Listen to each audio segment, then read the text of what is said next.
San Francisco, 1975. El espectáculo de electrónica más grande del año acaba de comenzar y ya la multitud se ha convertido en un caos. ¿El culpable? Un nuevo proyecto que había prometido lo imposible. Un procesador tan barato que podría marcar el comienzo de una nueva era para la tecnología de consumo. Pero lo que ninguno de esos emocionados asistentes sabía era que este era solo un paso en una batalla a lo largo de un año que un grupo de ingenieros rebeldes pelearon por la mismísima alma de la tecnología y para demostrar que el futuro es low spec. Y todavía estamos sintiendo las consecuencias de esa pelea hoy. Esta es esa historia. Nuestra historia comienza con un héroe un poco extraño, un joven ingeniero de Maine, Estados Unidos, que actualmente se encuentra en un programa de capacitación para General Electric. Puede que aún no lo sepa, pero tocará la vida de millones de personas, muchas de las cuales nunca sabrán su nombre. Pero de momento está ocurriendo algo más relevante. Era el año 1960 y un tema dominaba toda la cultura de Estados Unidos. La Unión Soviética había tomado al mundo por sorpresa al lanzar su primer satélite artificial. El resultado fue una carrera entre las mayores potencias del mundo por conquistar las estrellas, y nada inyecta dinero a nuevas tecnologías como una rivalidad entre dos superpotencias con capacidad nuclear. Este es el mundo donde Chuck se encontró repentinamente como ingeniero en formación, diseñando pruebas y sistemas para misiles y naves espaciales, y esto inevitablemente lo puso en contacto con el creciente mundo de la electrónica. A medida que avanzaba en su carrera de ingeniería, una tendencia comenzó a llamar su atención. Para ese entonces era común que las computadoras fueran sistemas de tamaño de una sala enorme a la que las personas se conectaban de forma remota, pero para Chuck era obvio que este modelo de inteligencia centralizada tenía fallas, y sería más ideal tener una inteligencia local distribuida, donde cada dispositivo era una computadora propia. Desafortunadamente, General Electric había decidido abandonar por completo el negocio de las computadoras, liquidando a toda la sección en la que él trabajaba. Sin dudarlo, aceptó la indemnización y decidió iniciar su propia empresa. Pero Chuck rápidamente se topó con un inevitable muro tecnológico. Por mucho que la electrónica estaba progresando, todavía era ridículamente complejo ejecutar el sistema que se imaginaba. La pieza faltante era una especie de chip central capaz de ejecutar programas, lo que hoy llamaríamos un microprocesador. Sin eso, la idea nunca funcionaría. No había manera de desarrollar algo así en su pequeña empresa, y sin embargo, esta tecnología se sentía como el futuro inevitable. Y desde luego, estaba lejos de ser el primero en darse cuenta de esto, y varias empresas perseguían la misma tecnología por la misma razón, incluyendo a Motorola. Motorola fue una de las muchas empresas enormemente beneficiadas por la Guerra Fría y la carrera espacial.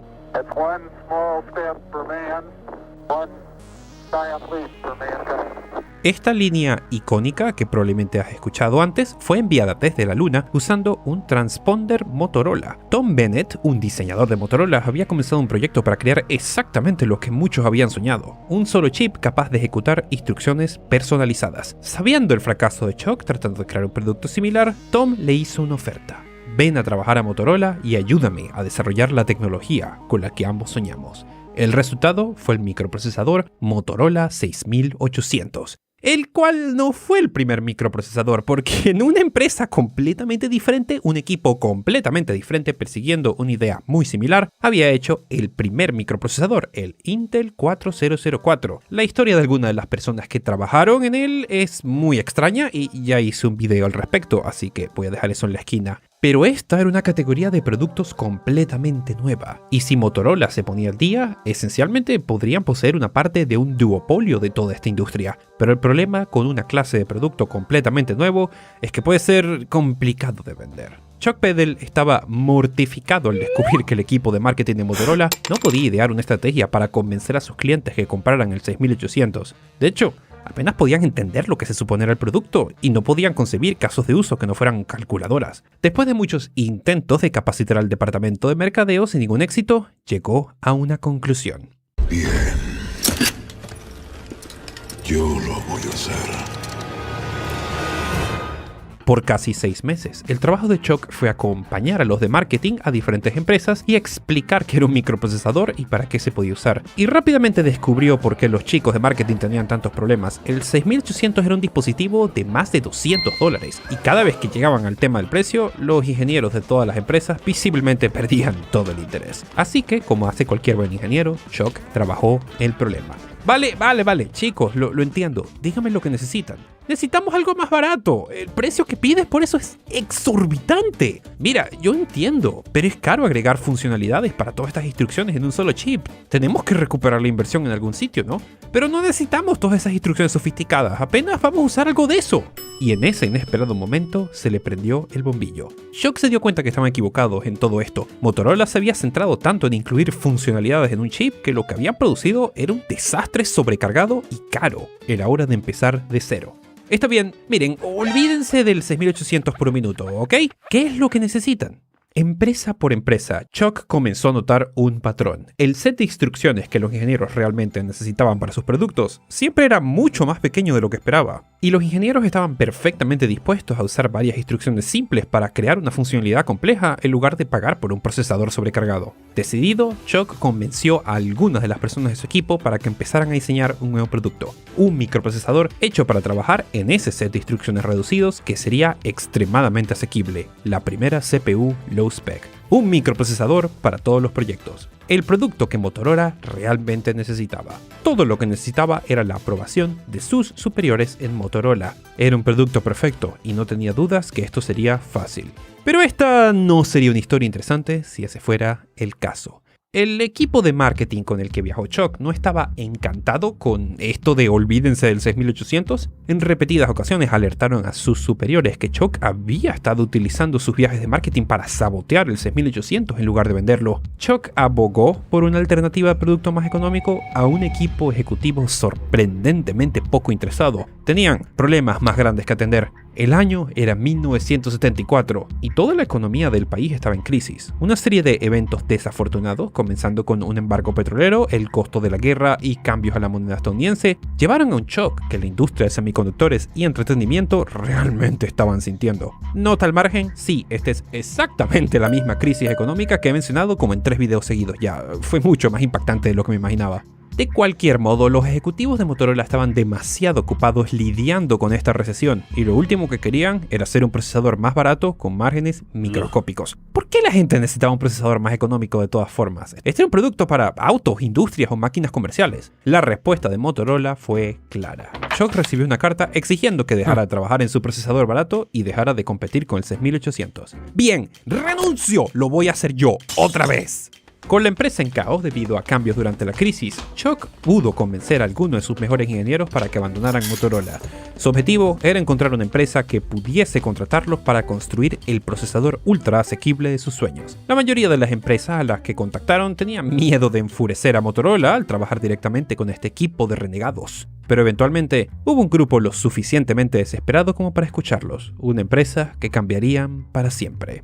Hace tiempo, cuando las calculadoras de bolsillo eran el dispositivo electrónico más popular del mundo y empresas como Texas Instruments fabricaban los chips que potenciaban esas calculadoras, surgió toda una microindustria de empresas que compraban esos chips, diseñaban la calculadora y la vendían. Una de esas empresas era MOS Technology. Eventualmente, Texas Instruments se dio cuenta de que podían eliminar los intermediarios, producir calculadoras ellos mismos por menos y destruir toda esa mini industria. Las pocas empresas que sobrevivieron a este mini apocalipsis lo hicieron encontrando otros productos para fabricar. MOS Technology apenas sobrevivía al apocalipsis de las calculadoras, fabricando productos para otras empresas, como sistemas de chips para Pong de Atari. Tal vez fue esta delicada posición lo que les hizo, contra todo pronóstico, aceptar a este talentoso equipo de ex ingenieros de Motorola, con su plan absolutamente loco de hacer un procesador de $25. Es más, MOS proporcionó a algunos de sus propios ingenieros críticos y personal de diseño para finalmente hacerlo posible. El equipo de Shock tenía una oportunidad y pretendía usarla. El precio de un circuito integrado en esos días resultaba de un cierto tamaño en un determinado proceso de fabricación. Tenían unas dimensiones máximas en lo que todo necesitaba entrar. Para esto usaron las notas de las conversaciones de Shock con los ingenieros para saber lo que realmente necesitaban. Y limitaron el dispositivo implementando solo las instrucciones más esenciales. Trabajar con estas limitaciones resultó ser una fórmula mágica y una fantástica disciplina de diseño. Y no solo el equipo de diseño logró hacerlo a tiempo, sino que el prototipo funcionó a la primera. Su creación estaba lista para las grandes ligas. El primer set de chips se llamó el 6501, un procesador que entraba exactamente en el mismo socket que el Motorola 6800, un dispositivo que les permitiría ir y convencer a los clientes existentes de Motorola que podían cambiarse a una opción más económica, y una variante muy mejorada, con su propio socket único. el MOS 6502, el microprocesador que desearían haber hecho en Motorola, el primer procesador low spec. Pero el mejor producto del mundo muere en el olvido si nadie sabe que existía. Y el equipo de MOS no tenía el presupuesto para una gran campaña de marketing,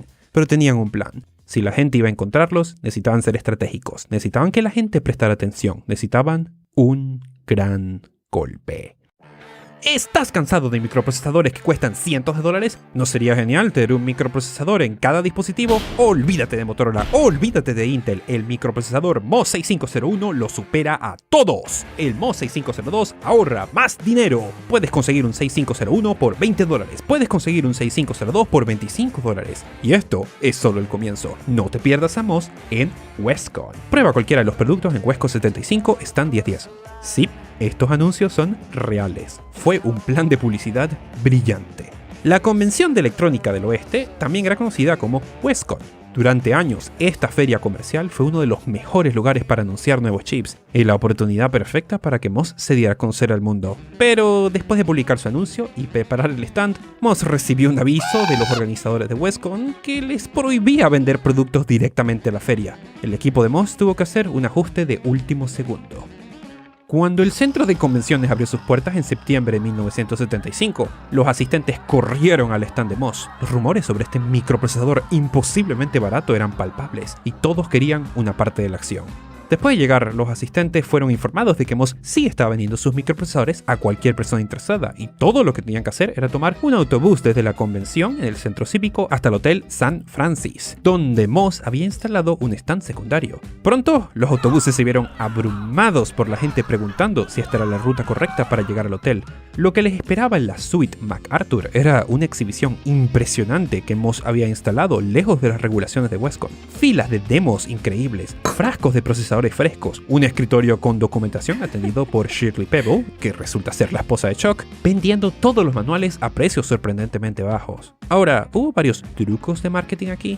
Esos frascos llenos de chips, al menos la mitad de ellos eran unidades defectuosas de series de producción fallidas, pero necesitaban dar la impresión de que habían perfeccionado la producción a este punto, y sí que funcionó. En poco tiempo, su stand alternativo era la conversación de todo Westcon. Entre los asistentes de la conferencia había un dúo de jóvenes comprando una copia de la documentación de Shirley. Ambos se llamaban Steve, uno Wozniak y el otro Jobs. Preste atención a este par, van a llegar lejos. Después del show, el teléfono de MOS no dejaba de sonar y Chuck Peddle estaba listo para hablar con todos. Hola, hola, es el fantásticamente llamado Joe Dakota, un representante de una empresa que hace investigaciones para Atari. Están planeando un nuevo producto revolucionario y creen que su procesador MOS es perfecto para ellos. ¡Atari! ¡Bendito Atari! Una de las empresas de tecnología de consumo más emocionantes y poderosas del país quería usar su microprocesador. Lo habían logrado. La pequeña empresa ahora estaba recibiendo contratos de los grandes y estaba lista para las grandes ligas. Pero mientras celebraban a kilómetros de distancia, los ejecutivos de Motorola conspiraban. Habían ignorado a este irritante grupo de rebeldes por demasiado tiempo. Y ahora estaban causando problemas. Era hora de enseñarles una lección. En aquellos tiempos, Atari era conocido como una potencia del arcade y sistemas que tenían un solo juego. Pero en secreto habían estado desarrollando un proyecto emocionante. Una consola con juegos almacenados en cartuchos ROM para llevar Atari a la casa. Atari estaba en negociaciones con Intel y Motorola para adquirir un microprocesador para su proyecto, y estuvieron impactados al descubrir lo costosos que eran sus productos. No había forma de que pudieran hacer un producto para el mercado general con esos precios. Y luego en Westcon, MOS presentó exactamente lo que necesitaban. El anuncio público de que Atari había ido con MOS para el proyecto se sintió como un balde de agua fría para Motorola. Para ellos, MOS no era más que una startup insignificante y no podían concebir que una empresa del tamaño de Atari abandonara sus negociaciones por ellos. Literalmente, el día siguiente del anuncio de Atari, Motorola demanda a MOS, clamando infracción de patentes y apropiación indebida de secretos comerciales. Y de hecho, hicieron una demanda adicional a cada uno de los ingenieros de forma individual. En la cultura corporativa es considerado un golpe bajo. Chuck Peddle estaba furioso. Sabía cómo funcionaba esta industria. Había dado instrucciones explícitas a todo el equipo para que tiraran todo el material que tenían de Motorola. No usaron nada. No lo necesitaban. Él sabía lo que era esto. Esto era Motorola usando el sistema legal para aniquilar a un competidor más pequeño. Pero él no copió nada. No tenían nada. No tenían ningún caso contra ellos. Oye, Chuck, ¿crees que esto puede ser un problema? ¿Qué carajo es eso?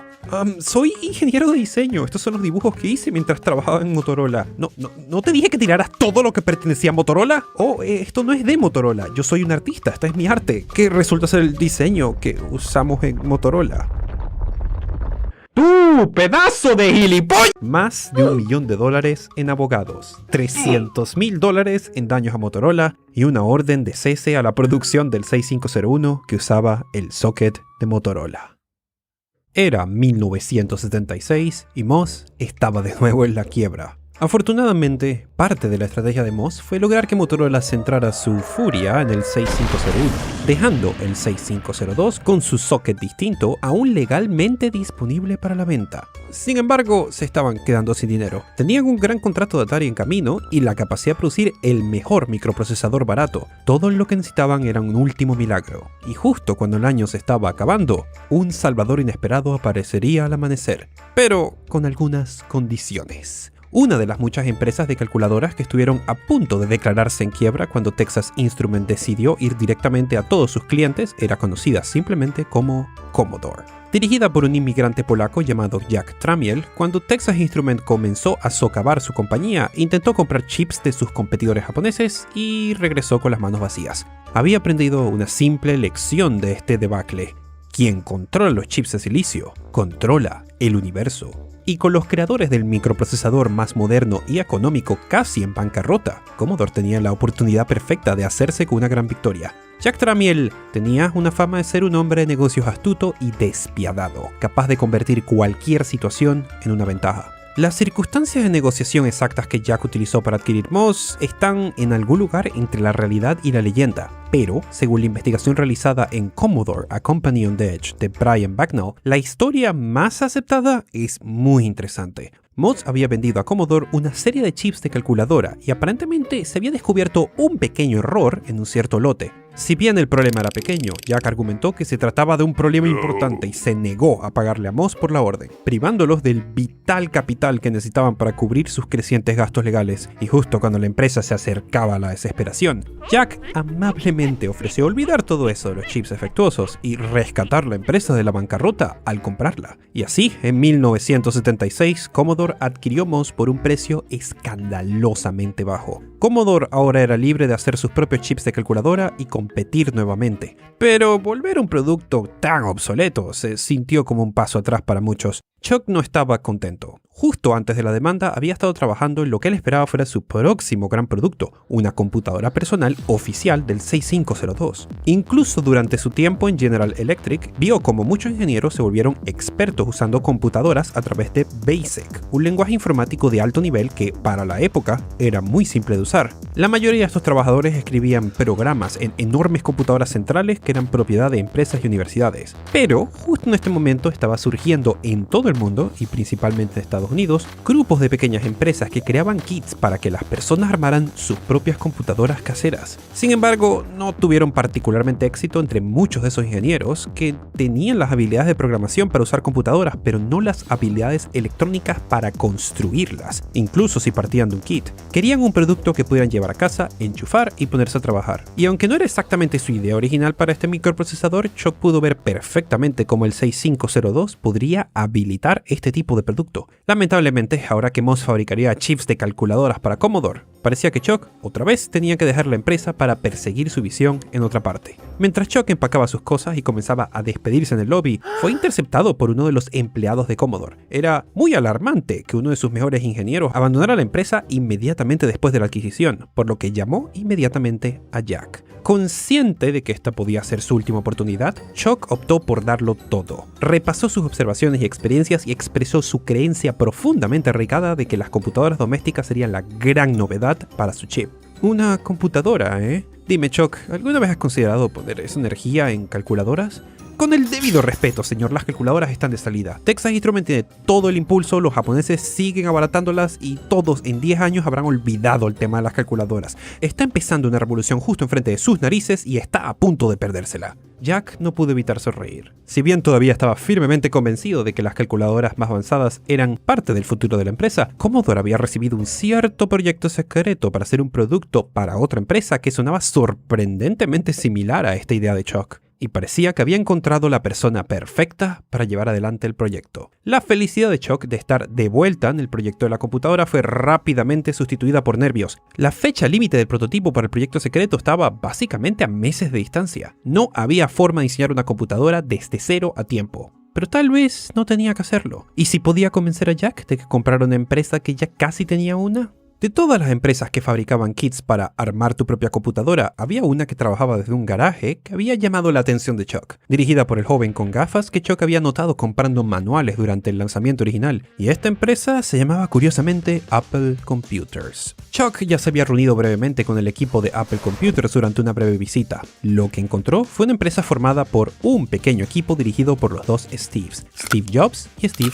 Wozniak, que fabricaban un kit de computadoras al que llamaron el Apple One. Steve Jobs no era particularmente bueno o hábil con las computadoras o la electrónica, palabras de Chuck, no mías, pero parecía tener un buen sentido de en qué la gente gastaría dinero. Wozniak, sin embargo, era todo lo contrario, terrible para hablar pero con una buena mente para la electrónica, y Chuck estuvo encantado de ofrecer su ayuda y conocimiento para que pudieran resolver varios de sus problemas con el chip. Su computadora era un poco extraña, pero Chuck pasó una tarde ayudando a Wozniak a poner en marcha el procesador. En ese momento no había pensado mucho en ello. Apple era una de muchas empresas que hacía kits informáticos, pero poco después Woz empezó a trabajar arduamente en un prototipo para una computadora completamente prearmada y lista llamada la Apple II, que también usaba un 6502. Era perfecta. Si Chuck podía convencer a Jack de que comprara esa empresa de garaje, podrían reutilizar el Apple II para su proyecto secreto. Esperanzado, fijó una reunión entre Jack Tramiel y Steve Jobs.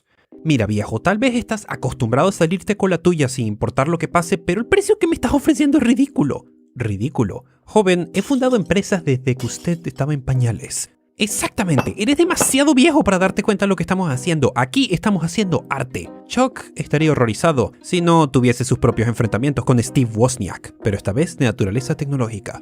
¿Basic? No quiero que mi computadora tenga Basic. Escribí mi propio intérprete para que la gente pueda escribir código de máquina. Mira, si quieres que la gente compre una computadora, no puedes darles nada tan complejo. Y así discutieron una y otra vez. Hasta su última entrevista, alrededor del 2014, Chuck insistió en que el estatus de Wozniak como el inventor de la computadora personal es absurdo, ya que no parecía entender lo que la gente realmente quería comprar. So, to say that Woz invented the personal computer is just not possible, right? He just couldn't have, right? Because he didn't even get what people were going to buy. He says that I learned something from him. I didn't learn anything from him. I didn't need to learn anything from him because we went out and bought another little board from somebody, and then we went back and designed the board from scratch up. We didn't need anything that Woz had told us. Wow, eso debe haber sido una gran discusión para que siguieran hablando de eso más de 4 décadas después. De cualquier modo, el acuerdo con Apple murió antes de que naciera. Con Apple fuera de la escena, necesitaban moverse rápido, y finalmente se conformaron con comprar un dispositivo desarrollado por un amigo de Chuck para, aparentemente, controlar riego de forma computarizada que pudieron adaptar lo suficientemente rápido para hacer una computadora. Imagínate, el tiempo se acababa y la fecha límite para mostrarle al cliente el proyecto estaba a la vuelta de la esquina. Y ese cliente era una cadena de tiendas de la que quizás hayas oído hablar antes. Radio Shack, un minorista electrónico legendario que vendía cualquier cosa desde componentes electrónicos para aficionados hasta radios. Pero a los ejecutivos de Radio Shack les preocupaba que las tiendas especializadas en ventas de equipos informáticos los estuvieran dejando atrás. Aquí entra John Roach, un ejecutivo de la empresa que se le encomendó la tarea de encontrar una manera de hacer que Radio Shack volviera a la carrera. John había llegado a la misma conclusión que Chuck. El futuro no estaba en los kits de computadora para ensamblar, sino en computadoras producidas en masa para el consumidor masivo, listas para conectarse y usar. Pero este era un proyecto sofisticado que necesitaba un socio tecnológico para crearlo. Entonces contactaron a Commodore para que lo desarrollara, lo que había encendido toda esta carrera. Enero de 1977, la feria de CES en Chicago. Esa fue la última vez antes de que se mudaran a Las Vegas. La reunión con Radio Shack inicialmente comenzó bien. Roach estaba lo suficientemente convencido por el prototipo para probar las cosas, pero Jack siempre aprovecha cada oportunidad para ganar más. Dime, John, si este proyecto sigue adelante, ambas compañías ganarían mucho dinero, ¿no crees? ¿Una computadora en cada Radio Shack? ¿Qué tal si hacemos el trato un poco mejor? ¿Qué tienes en mente? ¿Qué tal si logras que Radio Shack haga un pedido más grande de calculadoras de Commodore? Esto fue un error estratégico. John Roach ya había visto lo que estaba pasando en el negocio de las calculadoras y solo estaba interesado en las computadoras. Pero Jack era implacable. El trato estaba cancelado.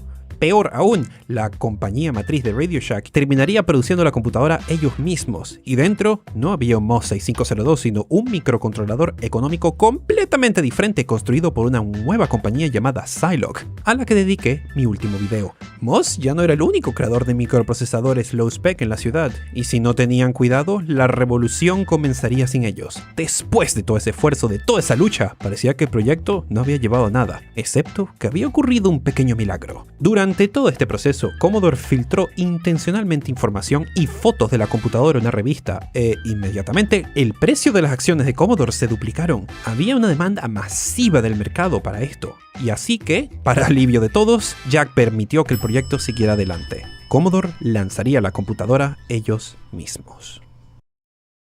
La primera feria de la computación de la costa oeste se fijó para el 16 de abril de 1977 y sería un show que indirectamente cambiaría el mundo para siempre. La computadora doméstica para las masas, listas para usar, ya no era un sueño. En un stand, el Apple II de Apple Computers, un producto revolucionario que impulsaría a Apple a convertirse en una empresa multimillonaria y crearía toda una industria del gaming. En el otro stand, la Commodore PET, la primera de muchas computadoras de Commodore. La computadora de casa había llegado para quedarse. En junio de ese mismo año, Atari reveló el Atari 2600, el dispositivo que crearía la idea de lo que es una consola doméstica, una idea que perduraría hasta el día de hoy, y dentro de cada uno de esos dispositivos había un MOS 6502, el procesador low spec original, el invento que ayudó a acercar la tecnología a las personas. Chuck Peddle y Commodore seguirían teniendo historias fascinantes en las computadoras y en los videojuegos que cubrirían fácilmente muchos otros videos, pero la historia de cómo un equipo de ingenieros creyó en que una tecnología más simple y económica era el camino hacia el progreso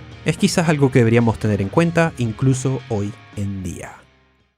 Una pieza adicional de esta historia es que en el proceso de hacer que esta computadora funcionara, Chuck se midió con otra leyenda de las computadoras de ese momento, el único e inigualable Bill Gates. Y como Chuck lograría que Bill cometiera uno de los peores errores comerciales de toda su carrera. Así que esta es la historia que esta vez elegí como el episodio de SideQuest de este mes. SideQuest es una serie donde exploro historias tangenciales de estos videos. Entonces, si el video principal se trata sobre cómo se suponía que el Nintendo DS sería un dispositivo muy diferente, el episodio de SideQuest trata sobre una empresa japonesa que armó su propio prototipo para crear un juego exitoso. Y SideQuest es la recompensa que le doy a los que contribuyen al canal en Patreon. A ver, voy a ser sincero, hacer este canal en 2 idiomas lanzando cada video de forma simultánea es una tarea nada menos que titánica, y la única razón por la que esto está siendo posible es gracias a los mecenas de Patreon que básicamente pagan el trabajo de una segunda persona que me ayuda con toda la traducción y revisión de estos videos. Y una ayuda tan vital merece una recompensa al nivel, así que allí siempre van a tener todos los videos extras de SideQuest. Nos vemos en el próximo video.